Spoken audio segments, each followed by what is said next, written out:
So I want to show you how to make the strong 11.5 alkaline water and the 2.5 strong acidic water.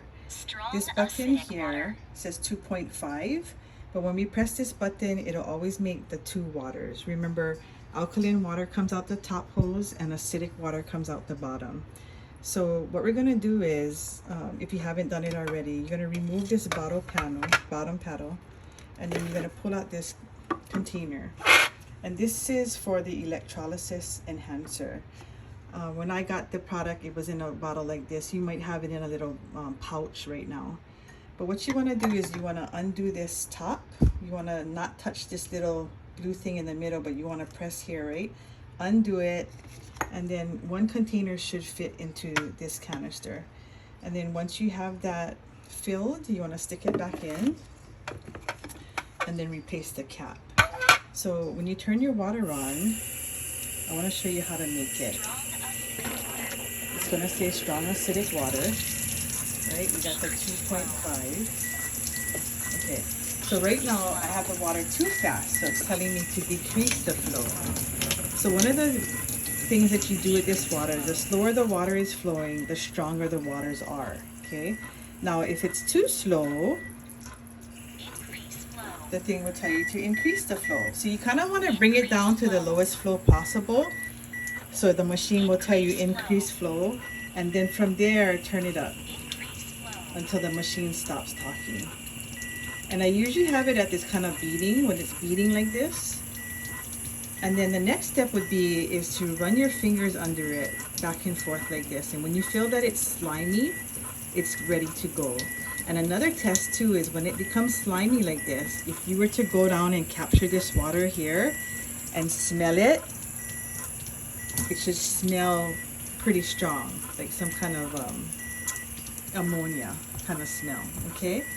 So anytime you press the 2.5 button, there needs to be electrolysis enhancer in here. It's a saline solution to create these waters.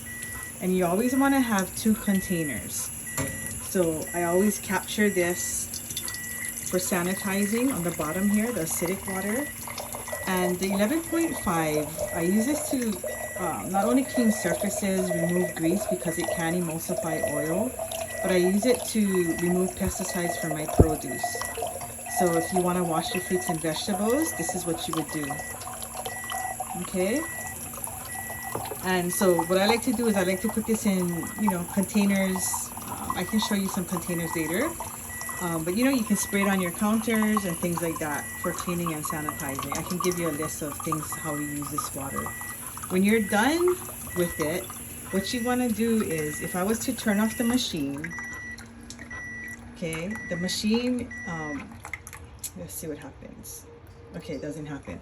So what it is when I'm done with this, what I want to do is I want to flush those waters out of the machine. So I'm going to press any button. The machine is going to clean. What it's doing is removing this water out of the device. Okay. Choose. Don't forget to remove the container that you're collecting the water in. Okay. This is going to blink for a couple seconds. And then when it's done, it's going to go back to one of the drinking waters. The cleaning cycle is finished. Okay.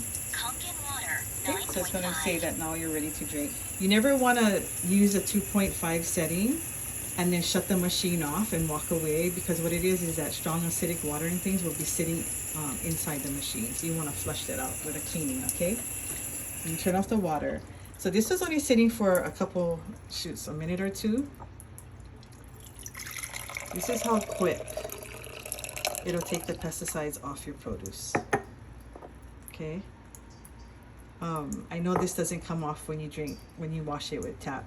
And when you taste your produce, it'll even taste, fresher, sweeter, and it'll last longer. Okay. So if you have questions about the 2.5 button, then let me know.